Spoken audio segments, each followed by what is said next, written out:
Next పాలు కాగుతున్నాయి, అలాగే rice అయితే అయిపోయింది, అన్నం అయితే వండేసాను.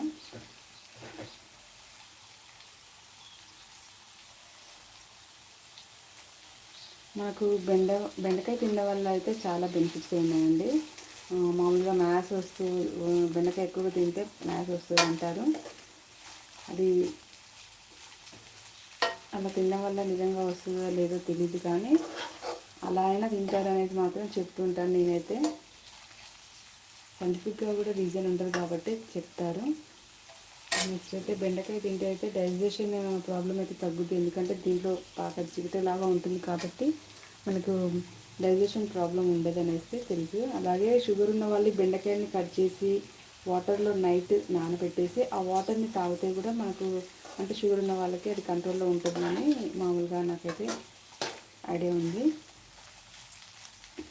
ఎవరైనా కూడా అలా తాగితే స్కిన్ ప్రాబ్లమ్స్ కూడా రావని తెలుసు.